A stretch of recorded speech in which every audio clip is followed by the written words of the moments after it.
پھر بات وہیں آگے کھڑی ہو جاتی ہے کہ ایسے دینے کا کیا فائدہ کہ ہماری سمجھ میں نہیں آ رہا کہ پتہ نہیں کیسے دے رہا ہے اللہ تعالیٰ. تو یاد رکھیں اللہ تعالیٰ کے دینے کا انداز تھوڑا مختلف ہے. وہ کیا ہے؟ بعض مرتبہ جو چیز مانگ رہے ہوتے ہیں اللہ وہی چیز آپ کو دے دیتا ہے. اور ایسا بھی ہوتا ہے, ہمیشہ ایسا تو نہیں ہوا ہوگا کہ جو چیز مانگی اور نہیں ملی ہو. کئی بار ایسا ہوا ہے کہ جو مانگا وہ اللہ نے دے دیا, فوراً مسئلہ حل ہو گیا. بعض دفعہ بلکہ اس سے بھی پہلے کا اسٹیپ, بسا اوقات تو آپ دعا مانگ ہی نہیں رہے ہوتے, آپ اس کو دعا سمجھ رہے ہوتے ہو, لہذا اس میں وہ جان ہوتی نہیں ہے, تو قبولیت کا پھر سوال ہی پیدا نہیں ہوتا. آپ دعا پڑھ رہے ہوتے ہو, مانگ رہے نہیں ہوتے. تو اللہ نے تو دعائیں قبول کرنے کا کہا ہے, دعائیں پڑھنے پر کہا ہو, وعدہ کیا ہو, ایسا ہمارے علم میں کوئی حدیث نہیں ہے. دیکھیں یونس علیہ السلام جب مچھلی کے پیٹ میں تھے تو یونس علیہ السلام کو اپنی خطا کا احساس ہوا کہ میں اللہ کی پرمیشن کے بغیر اپنی قوم کو چھوڑ کے آ گیا ہوں. ان کو احساس ہو گیا, تبھی اللہ نے مجھے مچھلی کے پیٹ میں ڈال دیا ہے. تو اب آپ نے مچھلی کے پیٹ میں جا کے یہ دعا مانگی, لا الہ الا انت سبحانک انی کنت من الظالمین. اے اللہ تیرے سوا کوئی عبادت کے لائق نہیں ہے, سبحانک تو ہر عیب سے پاک ہے, تو نے جو مجھے مچھلی کے پیٹ میں ڈال دیا تو یہ تیری غلطی نہیں ہے, تو ہر عیب سے پاک ہے. انی کنت من الظالمین, میں ہوں ظلم کرنے والا اپنی جان پہ, مجھ سے غلطی ہوئی ہے. اللہ تعالیٰ کو آپ کا یہ مانگنا اتنا پسند آیا کہ مچھلی کو حکم دیا کہ ان کو ساحل پر اگل دو. اور نہ صرف یہ کہ مچھلی نے آپ کو ساحل پہ ڈالا, وَأَنبَتْنَا عَلَيْهِ شَجَرَةً مِّن يَقْطِينٍ, یقطین کوئی درخت تھا وہ بھی اللہ نے اگا دیا دھوپ سے بچانے کے لیے. لیکن جب مصیبتوں میں ہم یہ کلمہ پڑھتے ہیں لا الہ الا انت سبحانک انی کنت من الظالمین, تو ہم یوسف علیہ السلام والے جذبے سے یہ کلمے میں جو الفاظ ہیں وہ مانگتے نہیں ہیں, بلکہ ہم یہ کلمہ پڑھتے ہیں. سمجھ رہے, پڑھنے کی بھی برکتیں ہوتی ہیں, میں اس کا منکر نہیں ہوں, لیکن ہمارے جو ورڈنگ ہوتی ہے نا وہ مانگنے کا اسٹائل نہیں ہوتا. ہم چھوٹے بچے تھے تو مسجد میں آیت کریمہ کا ورد ہوا کرتا تھا کہ بھائی حالات خراب ہیں آج کل, امام صاحب اسپیکر پہ اعلان کر کے بلاتے تھے, آ جاؤ بھائی آیت کریمہ کا ورد ہوگا, لا الہ الا انت سبحانک انی کنت من الظالمین, 5 لاکھ دفعہ پڑھا جائے گا. تو ہم مسجد میں آتے, وہ مسجد میں دانے ہم تو آتے تھے, اس کے بعد جلیبیاں بھی ملتی تھیں, بڑی گرم گرم ٹائٹ جلیبیاں ہوتی تھی. اب تک وہ مزہ نہیں آیا جلیبی میں. تو وہ جلیبیاں بھی ہوتی تھی, اوپر دانے رکھے ہوئے ہوتے تھے, وہ 5 لاکھ دانے ہوتے تھے, ختم کرنے ہوتے تھے. تو پھر ہم کیا کریں, لا الہ الا انت سبحانک انی کنت من الظالمین, لا الہ الا انت سبحانک. اس میں فراڈ نہیں کرتے تھے, پڑھتے پورا تھا الحمدللہ. بعض لوگ تو کیا کرتے تھے, ایک مٹھی لی لا الہ الا انت سبحانک انی کنت من الظالمین, پھونک مارا اور سائڈ پہ رکھ دیا. وہ یہ ڈرامے بھی ہوتے تھے, لیکن ہم پورا ہی پڑھتے تھے ہم. لیکن اس میں مانگنے کا انداز تو نہیں ہوتا تھا, لا الہ الا انت سبحانک انی. پھر اس میں بچے تھے, شرارت بھی شروع ہو جاتی تھی. پھر دیکھ رہے ہیں کوئی ادھر دیکھ رہا ہے تو ایک دانہ اٹھایا, لا الہ الا انت سبحانک انی کنت من الظالمین, یوں کر کے اس کی ناک پہ مارا ہے. کوئی ادھر دیکھ رہا ہے تو اس کی جیب میں ڈال دیا. تو یہ دعا مانگی جا رہی ہے, یہ تو پڑھی جا رہی ہے, ایک فارمیلٹی ہے کہ 5 لاکھ پورے کرنے ہیں, اس کے بعد جلیبی کھانا ہے اور نکلنا ہے. تو آج بھی ایسا ہی ہو رہا ہے. امام صاحب دعا مانگتے ہیں, لوگ کہتے ہیں یار چلو جب نماز پڑھ لی, 4 رکعتیں پڑھ لی, سلام بھی پھیر لیا, تو اس میں کیا جا رہا ہے, یہ بھی پورا ہی کر لو. ایسا ہی ہوتا ہے نا, یہ بھی پورا ہی کر لو, آمین آمین کہہ لیں گے. امام صاحب ڈرائیور ہیں, ہم پیچھے مقتدی ہیں, تو جہاں اتاریں گے وہیں اتریں گے ہم لوگ, پہلے تو نہیں اتر سکتے. تو یہ ایک لوگوں کے ذہن میں تصور ہے. نبی صلی اللہ علیہ وسلم نے فرمایا اللہ ظاہر قلب کے ساتھ دعا کی طرف توجہ نہیں دیتے. ظاہر قلب کا مطلب آپ کا دل حاضر نہیں ہو, کچھ اور سوچ رہے ہو, اور ادھر سے آپ نے ویسے ہی ایک فارمیلٹی پوری کرنے کے لیے. اللہ کہتے ہیں کہ جب تو مانگنے میں مخلص نہیں ہے تو میں تجھے کیوں دوں. تو مانگنے میں ہی مخلص نہیں ہے. تو بعض دفعہ بلکہ اکثر ایسا ہوتا ہے کہ ہماری دعا میں جان ہی نہیں ہوتی. آدم علیہ السلام کو جب جنت سے نکالا گیا تو پریشان تھے, بے چین تھے, مضطرب سے, میں کیا کروں کہ اللہ مجھ سے خوش ہو جائے. اس بے چینی میں الفاظ نہیں آ رہے سمجھ میں. فَتَلَقَّى آدَمُ مِن رَبِّهِ كَلِمَاتٍ, اللہ فرماتے ہیں اللہ نے آدم کے دل میں کلمات ڈال دیے ان کی بے چینی کو دیکھ کر کے, اس طرح سے مجھے مانگو. جب انسان اخلاص کے ساتھ دعا مانگتا ہے تو الفاظ کا القاء کہاں سے ہوتا ہے, اللہ کی طرف سے وہ القاء ہونا شروع ہوتا ہے. اللہ کہتے ہیں اس طرح سے مانگ. حضرت حکیم اختر صاحب رحمہ اللہ تعالیٰ نے ایک واقعہ بیان کیا, فرمایا کہ ایک شخص نے حرم میں, انہوں نے دیکھا یا کسی اور بزرگ نے دیکھا کہ حرم میں ایک شخص اللہ سے دعا مانگ رہا ہے گناہوں کی معافی کے لیے, اور اللہ سے کہہ رہا ہے کہ اے اللہ اگر تو میرے گناہ معاف کر دے گا تو بھی خوش ہوگا, اور تیرے حبیب محمد صلی اللہ علیہ وسلم بھی خوش ہوں گے کہ ایک آدمی کی بخشش ہو رہی ہے, اور تیرا یہ بندہ بھی خوش ہو جائے گا. اور اگر معاف نہیں کرے گا تو بھی خوش نہیں ہوگا, کیونکہ اللہ کو جہنم میں ڈال کے وہ خوشی تو ہوتی نہیں ہے بندوں کو. اور تیرے حبیب محمد صلی اللہ علیہ وسلم کو پتہ چلے گا, وہ بھی خوش نہیں ہوں گے. اور میں بھی خوش نہیں ہوں گا. شیطان خوش ہوگا جو تیرا دشمن ہے. اب خود سوچ لے تو اپنے دشمنوں کو خوش کرنا چاہتا ہے یہ اتنے سارے ہیں بھائی, اتنے سارے دوست ہیں تیرے, ان کو ناراض کر کے تو خوش کس کو کر رہا ہے؟ اپنے تو جو تیرا بھی دشمن ہے, میرا بھی دشمن, اور تیرے حبیب محمد صلی اللہ علیہ وسلم کا بھی دشمن ہے. تو دیکھو کیسے الفاظ ہیں اس کے. تو ایسا کہ بظاہر بخشش کے علاوہ کا آپشن چھوڑا ہی نہیں. کیا خیال ہے؟ حجاج ابن یوسف بڑا ظالم تھا, بڑا ظالم. موت کا جب وقت آیا, تھے یہ لوگ ایمان والے, چاہے ظالم تھے, بدعمل تھے, لیکن اللہ پر ایمان بہرحال رکھتے تھے. ان کو پتا تھا کہ میں غلط کر رہا ہوں. جب موت کا وقت آیا تو کہنے لگا کہ اے اللہ لوگ کہتے ہیں کہ تو مجھے نہیں بخشے گا, لوگ کہتے ہیں کہ میرے جیسے گناہگار کو تو نہیں بخش سکتا. بڑے عجیب الفاظ ہیں, اللہ کی رحمت کو جوش دلا رہے کہ تو ایسا کر کے دکھا دے, یعنی کچھ ایسا کر کے دکھا دے کہ جو تیرے بارے میں لوگ گمان کر رہے ہیں وہ گمان کیا ہو جائے. یہ بالکل ایسے ہے جیسے کوئی بہت بڑا سیٹ ہو, آپ اس سے بہت زیادہ بڑا قرضہ مانگنے کے لیے جائیں جو کہ عام طور پر نہیں ملتا, لیکن آپ اس کو جوش دلا رہے ہو کہ لوگ کہتے ہیں کہ تو اتنا بڑا قرضہ نہیں دے سکتا, تو آج تو اپنی سخاوت دکھا دے کہ میں اتنا بڑا قرضہ بھی دے سکتا ہوں.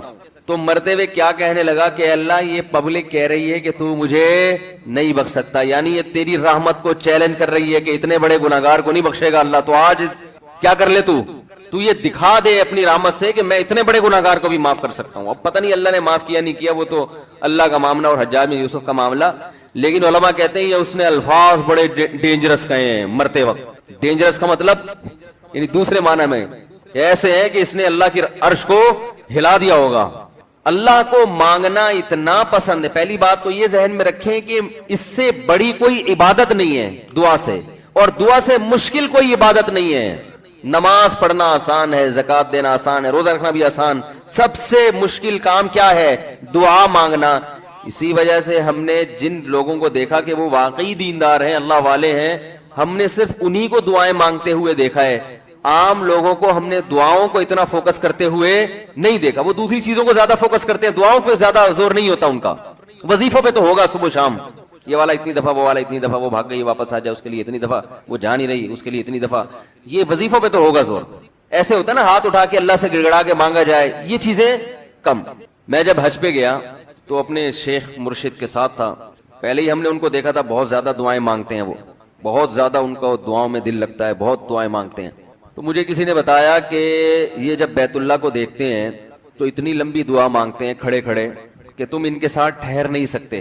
میں نے کہا کیوں نہیں ٹھہر سکتے, ہم جوان ہیں, ان کی عمر زیادہ ہو گئی اور ان کو کچھ بیماریاں بھی ہیں. تو میں نے کہا ہو جائے مقابلہ پھر, ٹھیک ہے, دیکھتے ہیں کون زیادہ لمبا ٹھہر لیتا ہے. تو جب بیت اللہ پہنچے, ان کی نظر بیت اللہ پہ پڑی, ذرا قریب گئے. یہ جو کہتے ہیں نا بیت اللہ پہ نظر پڑتے ہی وہیں ٹھہر جاؤ شروع ہو جاؤ, ایسا نہیں ہے. بیت اللہ پہ اگر نظر پڑی ہے آپ کی تو کوئی بات نہیں, اور قریب چلے جائیں.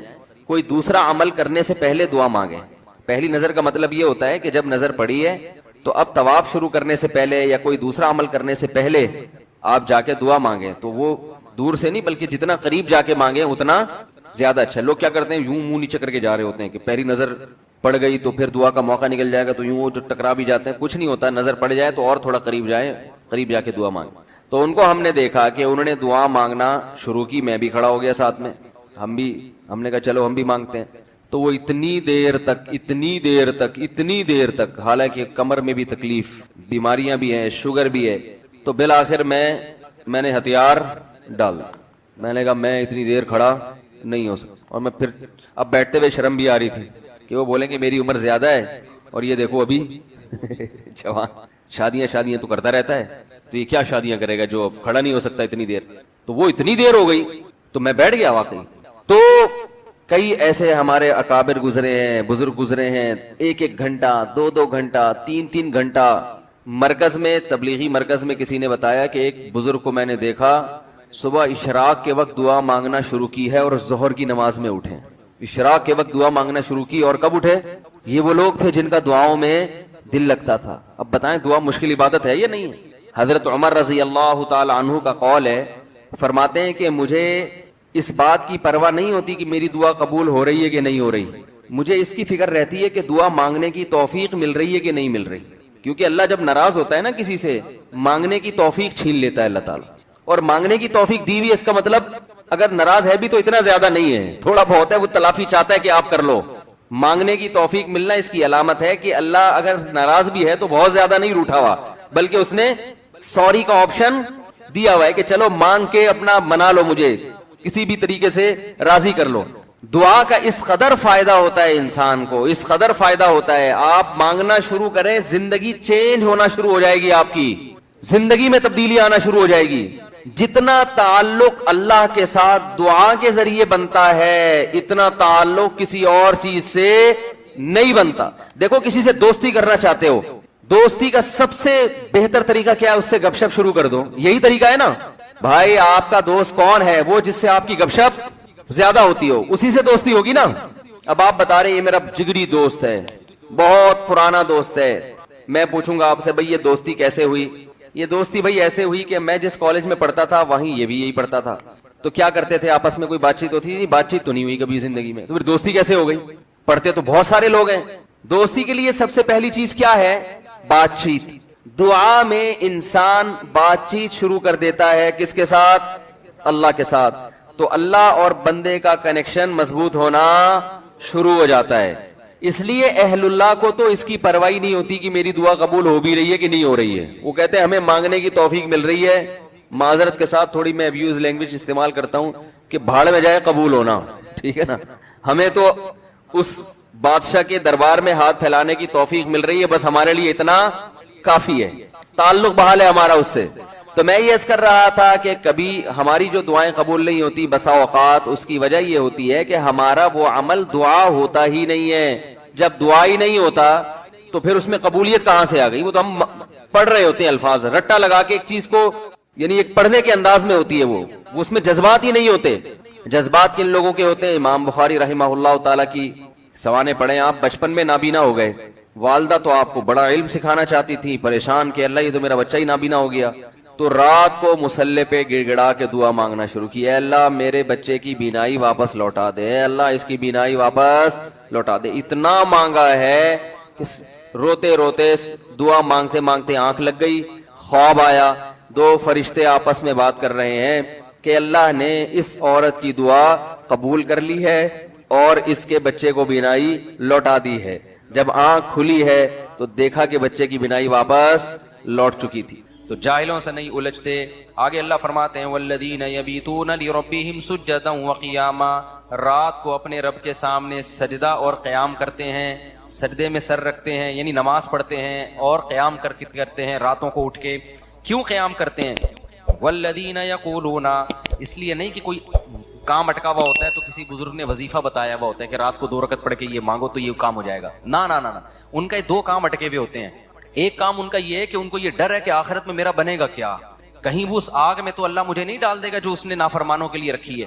اور دوسرا جب وہ جنت کے تذکرے سنتے ہیں تو ان کو ڈر لگتا ہے کہیں اس جنت سے ہم محروم تو نہیں ہو جائیں گے. کتنا قرآن میں اللہ نے جنت کو بیان کیا نا, ایسے باغات, ایسی نہریں, ہمیشہ کی زندگی جس میں کبھی بڑھاپا نہیں آئے گا. موت تو دور کی بات, تھوڑی دیر کے لیے تصور کر لو اگر واقعی ایسا ہے تو یار یہ کوئی کم نعمت ہے. مالا عین رأت ولا اذن سمعت ولا خطر علی قلب بشر. اللہ کہتے ہیں میں نے اپنے بندوں کے لیے ایسی نعمتیں چھپا دی ہیں جو نہ کسی آنکھ نے دیکھی نہ کسی کان نے سنی. ابھی اللہ پردے ہٹا دے کلیجے پھٹ جائیں ہمارے, ایسی نعمتیں. خود سوچو نا جو اللہ نے انعام کے طور پر عیش کا سامان رکھا ہوگا وہ تو اللہ نے رکھا ہے نا. دنیا میں اتنے مزے کی چیزیں اللہ نے پیدا کر دی ہیں, شدید بھوک لگی ہوئی ہو ٹائٹ والی, اور گرم گرم نہاری آئے اس میں نلی بھی ہو اور مغز بھی ڈلا ہوا, اور گرم گرم ہوٹل کی وائٹ آٹے والی روٹی ڈاکٹروں کے مشورے کے بغیر, کیونکہ جہاں ڈاکٹر کا مشورہ ہوگا نا کھانے میں مزہ ختم ہو جائے گا. یہ ذہن میں رکھو, جب مزے کی چیز کھانے کا دل کیا کرے تو ڈاکٹر سے کبھی بھی مشورہ نہیں لیا. تو یہ کیسی نعمتیں ہیں نا. افطار میں ہمیں کتنا مزہ آتا ہے جس دن زیادہ بھوک لگے اور زیادہ پیاس لگے, کیسا مزہ آتا ہے. دنیا میں یہ وہ مزہ ہے جو کچھ جس کی 2 ٹکے کی حیثیت نہیں. کنوارا آدمی پہلے زمانے میں, اب تو پتہ نہیں کیا کیا الٹے الٹے کام کنواروں نے شروع کر دیے ہیں, ان کی شادی کی لذت بھی اللہ نے چھین لی ہے ان کنواروں سے. پہلے ہی اتنا کچھ اوٹ پٹانگ دیکھ چکے ہوتے ہیں, ورنہ پہلے زمانے میں, اب بھی بہت سے نیک لوگ بھی ہیں, ایسا نہیں ہے, جب لڑکے کی شادی کا ٹائم آ رہا ہوتا تھا نا, دن گن رہے ہوتے تھے, تاریخیں گن رہے ہوتے تھے, گھنٹے, منٹ, سیکنڈ. کیوں بھائی, ایک بیوی کی نعمت ملنے والی ہے. کبھی کی زندگی میں کسی عورت کو دیکھا نہیں, یہ پوری زندہ لیڈیز مل جائے گی. میں لیڈی کو, وہ پٹھان تھے ہمارے ایک دوست, وہ لیڈیز کہتے تھے. ایک لیڈی کو بھی کیا کہتے تھے, تو وہیں سے میری زبان پہ چڑھ گیا یہ لفظ. تو پوری زندہ ایک عدد کیا ملنے والی ہے اس کو, تو خوشی سے کیا ہو جاتا تھا, پاگل. تو حالانکہ اللہ کیا کہہ رہا ہے, حور مقصورات فی الخیام, میں نے اپنے نیک بندوں کے لیے حوریں خیموں میں چھپا کے رکھ دی ہیں. اس لیے جو کنوارے چھڑے چھاٹ ہیں نا, نہیں مل رہی, زیادہ غم نہ کرو, وہاں کیا ہوگا, مل جائے گی. اور جو چار چار لے کے بیٹھے ہوئے ہیں ان پہ زیادہ حسد کرنے کی ضرورت نہیں ہے, وہ بھی قبر میں جانے والے ہیں تھوڑے, میں بھی قبر میں ہی جاؤں گا, آپ بھی قبر میں, اور بہت سے چار چار یا تین تین والے یا دو دو جو بھی ہیں کنوارے سڑ رہے ہوتے ہیں, ان کو دیکھا بھائی اس کی سالے کی 2 ہو گئی, اس کی سالے کی. ایک دفعہ تو مجھے کسی نے بھیجا 3 لے کے بیٹھے ہوئے, وہ ہماری ایک بھی نہیں ہو رہی, ایسا سڑے ہوئے میسج بھیجے نا اس نے, سڑے ہوئے میسج بھیجے اس. میں نے کہا تجھے کیوں دھواں نکل رہا ہے یار, اگر میں نے, میری وجہ سے تھوڑی ہے کہ تیری نہیں ہو رہی, تجھے کیوں تکلیف ہو رہی ہے یار. پھر میں نے اس کو تسلیاں دی, میں نے کہا اللہ کرے گا ہو جائے گی. وہ کہہ رہے میری کرا دو, میں نے کہا کرانے ورانے کا کام میرے بھائی, کیونکہ یہ بڑے پکیڑے ہیں اس میں, 2 نمبر لوگ نکل آتے ہیں, گلے ہمارا پکڑیں گے پھر وہ لڑکی والے, اس نے کرائی ہے. تو اس لیے اصل کیا ہے میرے بھائی, جنت مقصورات فی الخیام. اللہ کہہ رہے ہیں میں نے انا انشأناہن انشاء, میں نے اسی جنت کی مٹی سے ان حوروں کو بنایا ہے. اللہ نے بنایا ہے کس کے لیے, اسپیشل جنتیوں کے لیے جو یہاں قربانیاں دیں گے. فجعلناہن ابکارا, ہمیشہ کے لیے کنواری بنایا اللہ نے ان کو. اور عربا اترابا, ہم عمر میں کیوں, دنیا میں ہم عمر لوگ اس لیے لڑکی تلاش نہیں کرتے کہ ایجڈ ہوتی ہے, تو اس میں لوگوں کا خیال ہے کہ خوبصورتی میں کمی آ گئی ہوگی. لیکن اصل میں جو آپ کے مینٹل لیول کی ہوتی ہے نا بیوی, وہ وہی ہوتی ہے جو آپ کی ایج اور اس کی ایج بولو برابر ہو. تو اس لیے علماء کہتے ہیں کہ جنت کی حور خوبصورت ہوگی, لیکن اس کی جو مینٹل لیول ہے نا وہ آپ کے, تاکہ آپ کو اس سے بات چیت میں, گپ شپ میں لطف آئے, مزہ آئے, ذہین ہوگی. تو کیسا اللہ نے انتظام کیا اپنے نیک بندوں کے لیے بھائی. یا تو یہ اللہ کے سیاسی وعدے ہیں, تو پھر سر پہ ٹوپی پہننے کی بھی کیا ضرورت ہے یار, کیا خیال ہے.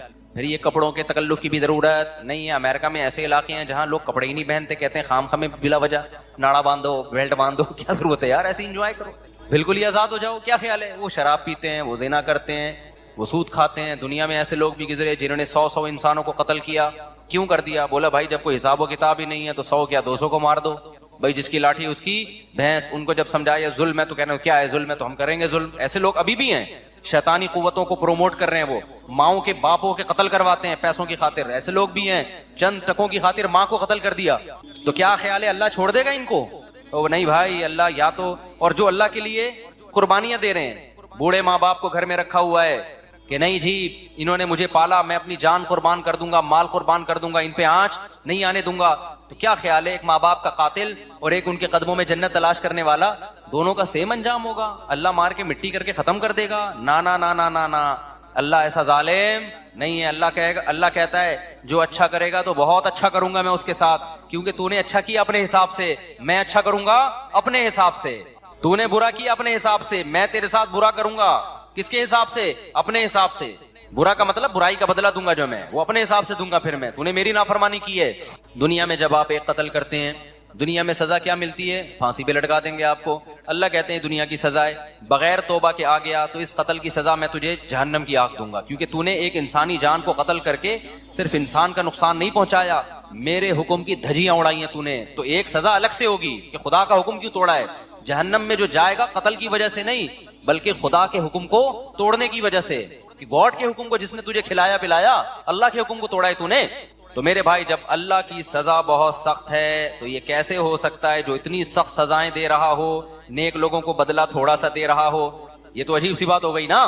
بے مجھے ایک بات بتاؤ, ایک آدمی بڑا مشہور ہے جی علاقے میں, نیا SHO آیا اور نیا DSP صاحب کوئی آ گئے اور بڑے ظالم قسم کے, انہوں نے کیا کیا کہ جی, یا کوئی گورنمنٹ آ گئی, فرض کرو بڑی خطرناک قسم کی گورنمنٹ آئی ہے, ایک آدمی مسجد سے چپل چورا کے بھاگا, چوری کر کے بھاگا.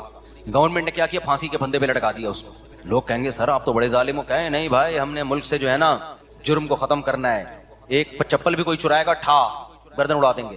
ایک آدمی نے کیا کیا, ملک کے لیے قربانی دی, جنگ میں لڑا, بڑا زبردست, جان بس بچ گئی, اس کو انعام میں 5 روپے دے دیے وزیر اعظم نے یا صدر مملکت نے.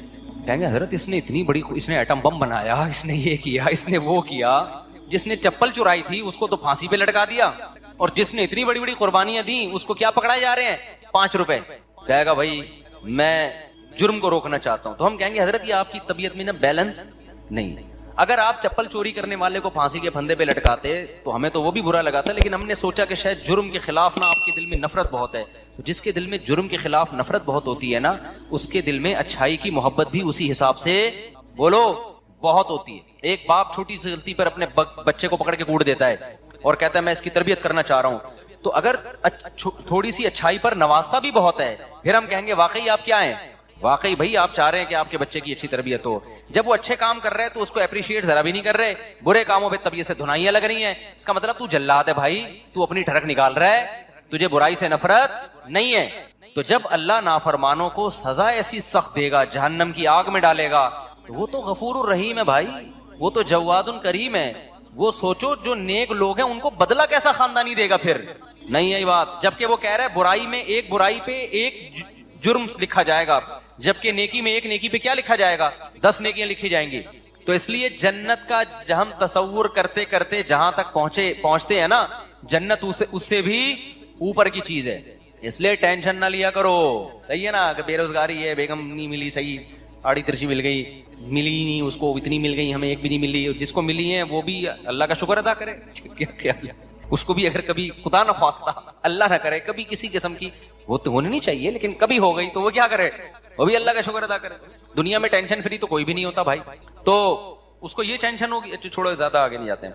تو لیکن مسئلہ کیا ہے، اصل کیا ہے میرے بھائی، آخرت ہے۔ تو یہ 2 ٹکے کی حیثیت ہے اس دنیا کی، کچھ بھی نہیں ہے، اور تھوڑے دنوں میں بڈھے ویسے ہی ہو جانا ہے، تھوڑے دنوں میں کیا ہو جانا ہے، بڈھے ہو جانا ہے، پھر گھٹنے میں درد ہوگا، پھر کمر میں درد ہوگا، پھر یہاں درد ہوگا، پھر دانت، پہلے بال گریں گے، پہلے تو کوشش کرے گا بال سفید کیوں ہو رہے ہیں، تھوڑے دنوں میں ہوگا یار چلو ہو رہے ہیں، ہوں تو نا، بال تو ہوں، بال ہی مارکیٹ سے کیا ہو رہے ہیں، شارٹ ہو رہے ہیں، پھر وہ لگوا لے گا بال، تو ڈاکٹر کہے گا جہاں کہاں کے بال لگاؤں، کہیں بھی نہیں ہے، کسی اور کے تھوڑی لگیں گے، چلو یہاں کے لے کے یہاں لگا دی، اب تو یہاں بھی نہیں رہے، یہاں کیا لگے گا، اگر یہاں کے یہاں لگا، وہ ڈونر یہ بال ہوتے ہیں نا، یہاں کے لے کے یہاں ڈاکٹر لگا دیتے ہیں، تو یہاں ہونا تو ایک وقت آتا ہے یہاں بھی کیا ہو جاتے ہیں، اب کہاں کے بال لیں بھائی، تو کیا باتیں کر رہے ہیں، وسیم سے لے لیں بال، کیا بھینس کے بال لگا دیں، پھر بالوں کا مسئلہ ختم ہوگا، کڈنی کا مسئلہ کھڑا ہو جائے گا، ابے بال گئے تیل لینے یار، ڈائلسس پہ آیا ہوا ہوں یار، مولوی صاحب دعا کرو میرے سر پہ بال نکلیں یا نہ نکلیں، میرے گردے خدا کا 4 شادیاں گئیں تیل لینے، سمجھ میں آ رہی ہے بات، 3 شادیاں 4 شادیاں کہاں گئیں، تیل لینے، میرے گردے کا بڑا مسئلہ چل رہا ہے آج کل۔ جب گردے ٹھیک ہوں گے یا نہیں ہوں گے وہ تو اللہ ہی جانتا ہے، اتنے میں پتہ چلے گا یہ فیٹی لیور ہے، آپ کے جگر میں چربی بہت چڑھ گئی، چربی چڑھ گئی ہے تو کیا کھائیں ڈاکٹر صاحب، ڈاکٹر کہیں گے آپ تربوز کھایا کریں، خالی کیا کھایا کریں، تربوز کھایا کریں، یہ جو بھی ڈاکٹر کھلائیں وہ تو ڈاکٹر کو پتہ ہے، سارے مزے چھوڑ گئے، پھر فیٹی لیور، پھر فلانا، پھر گھٹنوں کا مسئلہ، یار کتنا لڑو گے موت سے، آپ نے بڑا زبردست لائف اسٹائل، جم، گھڑ سواری، سوئمنگ، سب کچھ کر کے دیکھ لیا، تو کب تک چھپو گے پیڑوں کی آڑ میں، کبھی تو ملو گے لنڈا بازار میں، موت کا فرشتہ کہے گا کتنا بھاگے گا، کتنا بھاگے گا، آئے گا کہاں، میرے پاس ہی آئے گا، میں ریسیو کرنے تھوڑے دنوں میں تجھے آ رہا ہوں۔ 80 سال نکال لے گا، 50 انگریزوں سے اچھی تھوڑی سی تو ہو سکتی ہے، وہ بھی 90 تک وہ بھی نہیں پہنچتے، 80 میں ہے کتنے دن ایسے ٹھک ٹھک ٹھک کر کے ٹائم گزرتا ہے، اور اس میں آخری 20-30 سال تو ویسے ہی بڑھاپے کھانسنے کے بھی ہیں، اس میں وہ کوئی کسی کام کے نہیں ہے، وہ ثواب حاصل، وہ بھی جب مسجد میں دل لگتا ہو، ورنہ مسجد میں دل نہیں لگے گا تو وہ بھی PUBG کھیل کے گزارے گا بڑھاپے میں، وہ بھی برباد۔